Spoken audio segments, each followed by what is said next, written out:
Welcome back to 10 with Zen, presented today by Helen Woodward. Today I have two guests, Cassey and Hayley from Cognus Limited. Cognus work in partnership with the London Borough of Sutton and provide education services to schools and specialist education providers for the local area and beyond.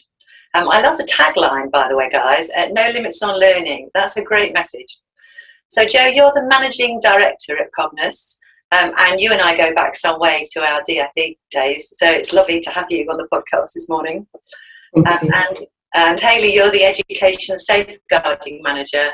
So we're interested to know, our first question today, what have been the key safeguarding concerns for you during the lockdown? And so I think very quickly we had to consider effective ways of working, very importantly with all of our partners. Suddenly we were in a world where we weren't able or at liberty to visit a house, to visit a school or an education setting. And so we were having to really lean into all of the agencies that we work with, consider how we quickly, safely and effectively share intelligence, share data in order to feel that we are supporting, and as I say, the important bit, have the eyes and ears on the families. And I think over the course of the last year, what we've been able to do is to create or to build on the foundations of how we work, but also to really identify some of those effective partnerships that we have got and be really clear on roles and responsibility. We're having to make sure that we continue to be professionally curious. People over the course of the year have become increasingly exhausted. There's been a huge amount of pressure on people, but the safeguarding bits have never really gone away. How's it been actually managing partnerships remotely? I think what it's done is to enable us to think quite creatively. So, for example, working more closely with GPs, with those in housing, with those in Rebs and Bens, within the local authority. The working remotely, as we got used to it, actually, I feel that the multi-agency working and partnership has strengthened because people can attend meetings, whereas before, they didn't have the time to come to all of these different meetings. Well, now people really are making that time, and it is difficult. It really is difficult, but you can see a real joined up approach, and more information is being shared, and there are those sort of shared common goals, and everyone wants to get this right. Everyone was very aware of who their vulnerable children were, but the pandemic, it's impacted on families in such a range of ways. And really some of those vulnerable children actually responded quite well to the home environment, whilst others who weren't on the radar in any way, shape or form have now come to the fore. Regular check-ins have been absolutely vital, and not just from one set of professionals, but from everyone, sharing the information that you're finding and trying to build those platforms where families still feel able to share, quite sensitive, emotional information about their circumstance. Yeah. I think what's interesting there, Hayley, is finally we can absolutely say through lockdown, safeguarding is everyone's business, and it really has been. So what we are really conscious of and already talking to our partners, key agencies, schools and settings about is the sorts of things that may rear their head when we all start to stand back upright.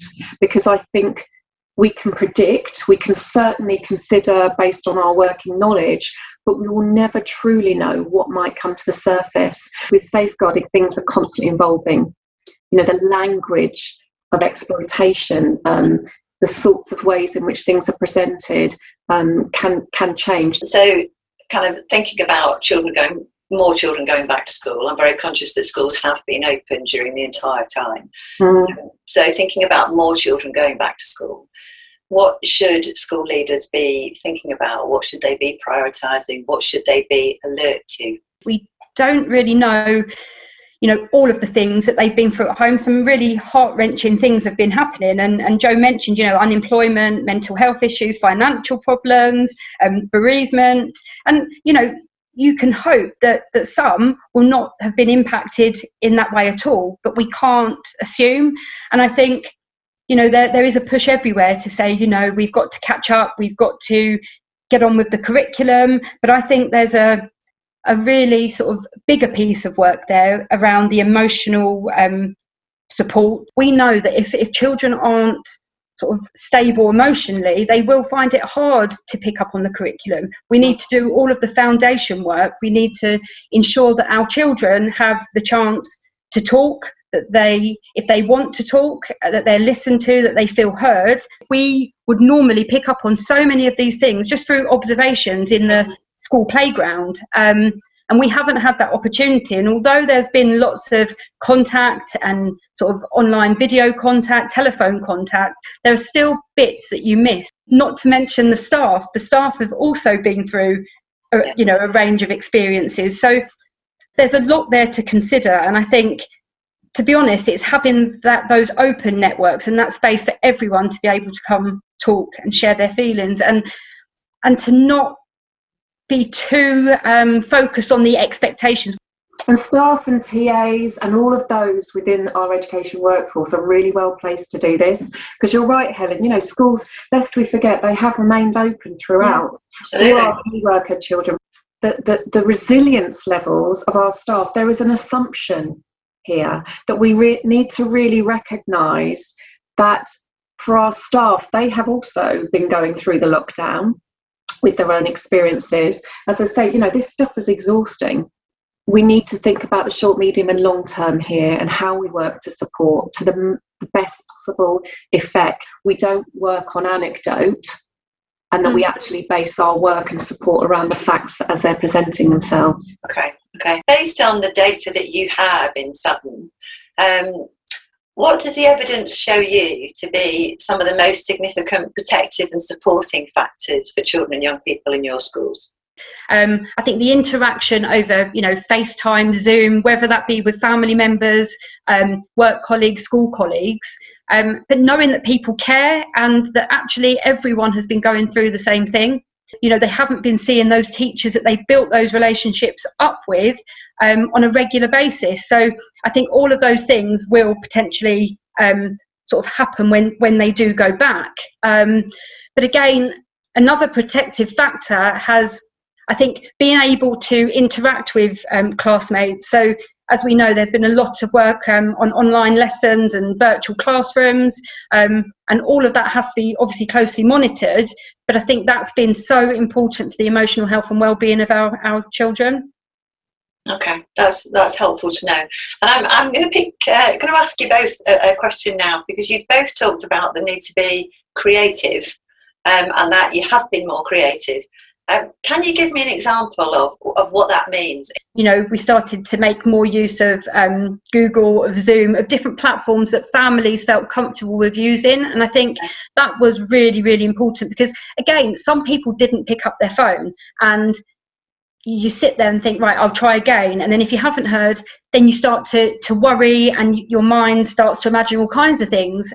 But again, it goes back to knowing what's actually going on for them. Maybe they've been having a really bad day. They just didn't want to pick up the phone. It's been really, really important not to jump to conclusions, not to make assumptions, but again, to try and piece all of that information together and make the families feel comfortable with reaching out to us, because, in a sense, we're reaching out to them, but they need to feel confident that they can actually come back and tell us, what it really is like for them.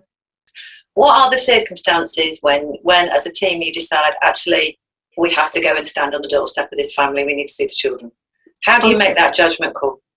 There is no blanket approach to safeguarding. So if I think about both our looked after children and our traveller children, I just use those as examples. So with the traveller community, they reacted in many different ways. But obviously are living in a particular context. That doesn't mean we can just automatically assume we can go and visit and have our eyes and ears on them. But we have a dedicated traveller education team who have created a sustainable, quality, trusted and treasured relationship that meant, because they don't always necessarily have Wi-Fi access, but it meant that we were still able to go on site with their permission, on their terms, if you like, in order to check that they were okay, check that they had food for the week, but the use of technology has been a real asset, because one of the things, whilst not everybody is confident, our young people are much more adept. They're not saying you're still on mute every 5 seconds as we do in meetings. They're very adept, and some of them, what we saw, absolutely thrived by working online, and we provided additional support where needed. So we bolstered and emboldened the support that schools and settings were offering. It's been about, you've mentioned training earlier, Jo, but providing training to the DSL network and the school staff so that they feel confident when they are having those conversations or not having those conversations with the families, and where they feel concerned, so that they know exactly, what to do, where to go, where to get advice from. And I think we mentioned before, it's been about developing our systems and forms of communication and building those trusting relationships. We know, as we've talked about, that children's safeguarding is everyone's responsibility. Is there anything which, if done really well by everyone, would make a really significant difference, do you think, when more children return to school? It goes back to mentalisation and having that ability to step back and really try and see and understand what's been going on for somebody else. Signposting is always going to be really important. It's been absolutely, brilliant throughout the pandemic, but that will continue. Okay, that's helpful. Thank you. Jo, did you want to jump in just in the end? Yeah, I was just going to say, for me, because of the significant demands on our education workforce, we need to make sure that our teachers, our TAs, everybody that supports our young people have the appropriate space and time to reflect, to be able to share. I saw this. What would you think about that? Some of the stuff that you hear or see is hard to take on board and is hard to switch off from. So again, the safe space to be able to just offload some of that stuff is going to be really important as well. Yeah, sure. Thank you.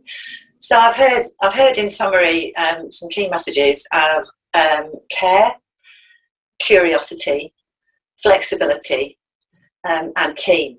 Thank you so much for sharing with us and for being, quite candid about your insights and what you've been working with. I think for all of us, one of the questions to think about is, what learning can we take forward? And you've shared some of that as well, which has been great. So it just leaves me to say, really, thank you both, Jo Cassey and Hayley Cameron, for being our guests this morning and joining us today on 10 with Zen. Thank you very much. Bye. Thank you for listening to 10 with Zen. If you'd like to book staff for your school in London, Birmingham or Manchester, do visit zeneducate.com to find out more. Mention 10 with Zen to our team for 50% off the first 2 days of your short-term booking or long-term role.